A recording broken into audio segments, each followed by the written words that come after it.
but how much? The way we got to that $1.3 million price target is we looked at the markets that Bitcoin is going after. We think it's going after the store of value market that's dominated by gold. We think it can be used for offshore wealth, which is often tied to real estate or Forex reserves right now. We think it can be used in certain emerging market economies. And we estimated how much of those markets will it have by 2035 and how big will those markets be. The $1.3 million prediction guesses that Bitcoin will take 25% of the store of value market, which includes Bitcoin and gold, by 2035. From my perspective, that's actually a very conservative forecast. I probably think we could be bigger than gold by that point, but for the purposes of an institutional paper, you want to take a reasonable assumption, and saying we'll be about 25% of the broader gold market, I think was reasonable, and that just works out to 1.3 million. I think we'll get there and beyond. Debt is exploding, deficits are ballooning, and faith in fiat currencies is eroding. That's the backdrop Bitwise CIO Matt Hougan points to when he explains why Bitcoin is moving into the institutional mainstream. For years, regulation acted like a barrier. Now it's flipped, no longer openly hostile but increasingly supportive. Combine that with the arrival of ETFs that make buying Bitcoin as easy as buying Apple stock, and the stage is set for enormous inflows. Hougan lays out the logic behind Bitwise's eye-catching $1.3 million Bitcoin price target for 2035. The math isn't based on fantasy. It's rooted in a market share analysis that assumes Bitcoin captures about 25% of the store of value market, which today is dominated by gold. Beyond that, Hougan sees additional adoption in offshore wealth storage, real estate reserves, and emerging markets looking for alternatives to weak local currencies. The momentum is already visible. The number of investors continues to climb, and Wall Street's heaviest hitters are now deeply involved. BlackRock's Bitcoin ETF has become its most profitable product, while JP Morgan is dedicating entire teams to blockchain research and infrastructure. Politically, the winds have shifted too. Stablecoin legislation passed Congress with bipartisan support, a sign that crypto isn't just tolerated but now has a durable foothold in Washington. Put it all together, Hougan argues, and the conditions are in place for Bitcoin's next great leap from niche asset to global reserve contender. If you found value in this breakdown, please hit the like button, subscribe, and share it with other investors who are paying attention. We're here to keep bringing you sharp analysis and voices that actually understand what's unfolding. Thanks for watching. I've been at Bitwise since 2017, and I never had an institutional investor ask me for long-term capital markets assumptions about Bitcoin until 2025. And we had over 12 requests from some of the largest platforms on Wall Street, people who control trillions of dollars of assets. And the reason is they're now considering Bitcoin alongside stocks and bonds and real estate and other asset classes as a fundamental building block. So that's a really important thing. So how did we tackle that problem? Well, you want to do a data-driven approach, and you want to do a data-driven approach that understands what's going on in the broader market. So what's going on in the broader market right now? For Bitcoin, we have three big factors. One, we have soaring debt and deficits in the US and in other countries around the world. So we have rising concerns about the risks of fiat debasement. At the same time, we have regulation that has gone from aggressively anti-crypto to aggressively pro-crypto. And we have institutional investors who now have tools like ETFs that allow them to access this asset class. When you put it all together, you think there's going to be a lot of institutional flows into Bitcoin, but how much? The way we got to that $1.3 million price target is we looked at the markets that Bitcoin is going after. We think it's going after the store of value market that's dominated by gold. We think it can be used for offshore wealth, which is often tied to real estate or Forex reserves right now. We think it can be used in certain emerging market economies. And we estimated how much of those markets will it have by 2035 and how big will those markets be. The $1.3 million prediction guesses that Bitcoin will take 25% of the store of value market, which includes Bitcoin and gold, by 2035. From my perspective, that's actually a very conservative forecast.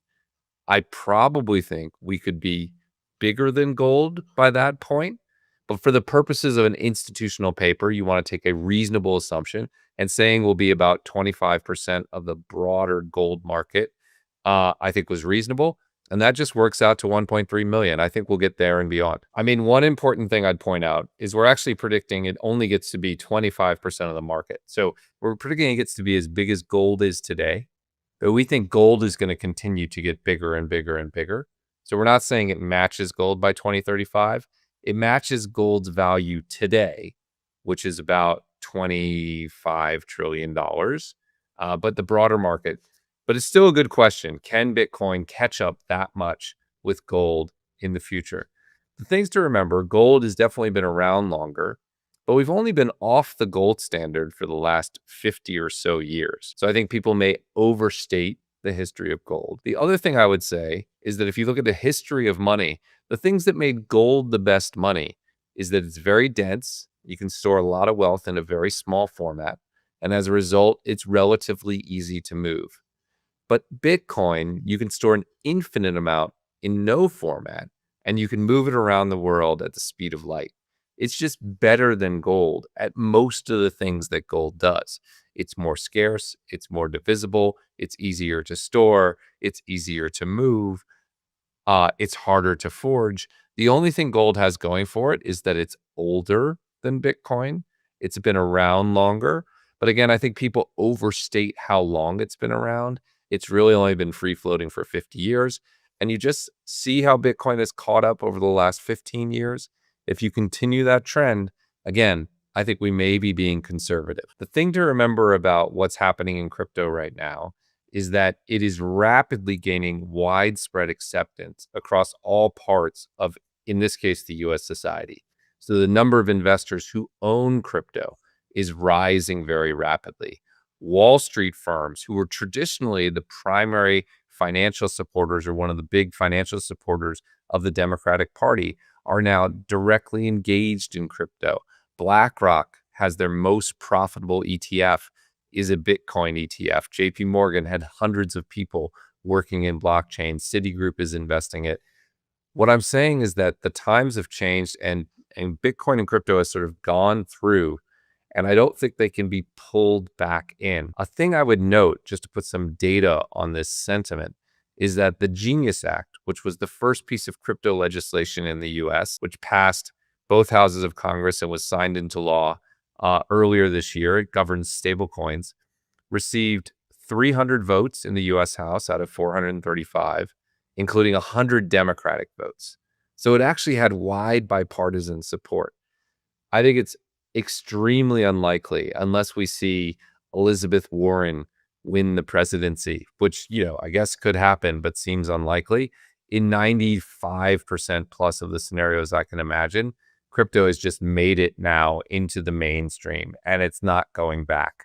That's at least what I think is going to happen. Matt Hougan points out something most people overlook: ETF adoption doesn't peak at launch, it builds. The first year creates buzz, but the real growth comes later as more investors gain access. He uses the example of the gold ETF in 2004. It pulled in $3 billion in year one, then $5 billion in year two, $8 billion in year three, and kept climbing $10 billion, $12 billion because each year more institutions opened the door for clients. The lag wasn't about lack of interest, it was about process. Firms like Morgan Stanley or Wells Fargo don't greenlight a new product overnight. They need internal approvals, risk reviews, and distribution setups. That takes time, and it means adoption arrives in waves. Hougan says the same dynamic is playing out now with Bitcoin ETFs. A $1 trillion wirehouse just approved one for client distribution, which instantly unlocks a massive new pool of capital. If the gold ETF is any guide, Bitcoin ETF inflows shouldn't slow. From here, they should accelerate. Layer on growing investor comfort with Bitcoin, a regulatory environment that has shifted from hostile to supportive, and global worries about fiat debasement, and the case becomes clear. Demand is building, and the real wave may only be getting started. Let's get back to the interview. The evidence is, I come from an ETF background. So before I joined Bitwise, I was the CEO of ETF.com, created the first ETF analytics system in the world. So this is a space I know well. If you look at all ETF history, it's extraordinarily rare for ETF inflows to slow down in their first few years. Usually what you see is that flows build. Year two is bigger than year one, year three is bigger than year two, year four is bigger than year three, and so on. If we look at the gold ETF as an example, which launched in 2004, It was the second most successful ETF launch of all time at that time. It gathered $3 billion in its first year. Everyone was excited, but it gathered $5 billion in its second year, and then $8 billion, and then $10 billion, and then $12 billion. The reason those flows go up is that when an ETF is approved in the US, it's not actually automatically available to all investors. Major wirehouses that control trillions of dollars of wealth, like Morgan Stanley and Wells Fargo, have to turn on approval as well. And that process can take a long time. At Bitwise, we just had a $1 trillion+ wirehouse, which I can't name, uh, approve our Bitcoin ETF for distribution this week. So, because you get these approvals, flows tend to build over time. It's possible that the Bitcoin ETF is like the first major ETF for which that is not true. And all of the last 30 plus years of ETF history isn't going to repeat. But the base case should be that if this follows the normal pattern, flows are actually going to accelerate. And I think when you take that and you combine that with the fact that people are getting more comfortable with Bitcoin, that the regulatory environment is good, and that there's rising concern about dollar debasement and fiat debasement, I think we're going to be surprised to the upside. So I expect flows to continue to accelerate and for this year to be better than last and next year to be better than this one. And there's certainly tactical investors in our Bitcoin ETFs. We know that from the data and we can see that in the flows. But on average, if you think about institutional investors and professional investors like financial advisors and family offices, and you think about that class compared to the retail investors who traditionally drove Bitcoin, retail investors tend to be very momentum driven and tend to chase prices up and then sell when prices go down. So when you look at retail owned stocks or retail owned asset classes, they tend to follow that boom and bust cycle. Institutions, on the other hand, tend to have long-term strategic allocations. I'm going to add 5% crypto to my portfolio. And then if crypto rallies, that 5% becomes 7%, and they actually sell it to get back to 5%. If crypto falls, that 5% may become 3%, and they actually buy it back to get back to 5%. So compared to the retail investors who have driven ETFs or crypto historically, the professional investors that are becoming a bigger part in the market are much more likely to rebalance and buy low and sell high, which I think will cause volatility to shrink. And I think will be one of the reasons why I think that 4-year cycle won't repeat.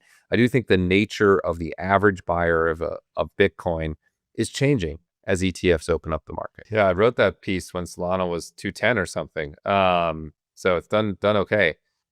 When you look at crypto over the last 18 months, the recipe for really strong returns has been very clear. You take ETF inflows, you add corporate treasuries buying, and you get a good news cycle and you get extraordinary returns. If you think about Bitcoin, we had the Bitcoin ETF launch in January 2024. We had an explosion of Bitcoin DATs. We had concerns about fiat debasement, and the price tripled. If you think about Ethereum, we had ETF flows start to turn around in April when people got excited about tokenization. And we had Tom Lee and others launch Ethereum DATs, and the price tripled. If you look at Solana right now, there's widespread expectation that we'll see multiple Solana ETPs launch in the very near term. At the same time, you have a great technical story with the Alpenglow upgrade and rising interest in tokenization. And then you layer on these very large DATs with huge, well-renowned speakers like Dan Moorhead from Pantera or Kyle Samani from Multicoin, some of the most articulate advocates for crypto in the world. You put all that together, and I think the outlook is extraordinarily strong. And the last thing I would say about that is that Solana, remember, is much, much smaller than Bitcoin and much, much smaller than Ethereum. Bitcoin's a $2.5 trillion asset. Solana is a $100 billion asset. It's 1/25th the size. It's 1/5 the size of Ethereum. And what that means is these purchases by the DATs and any inflows from investors are going to have an amplified effect.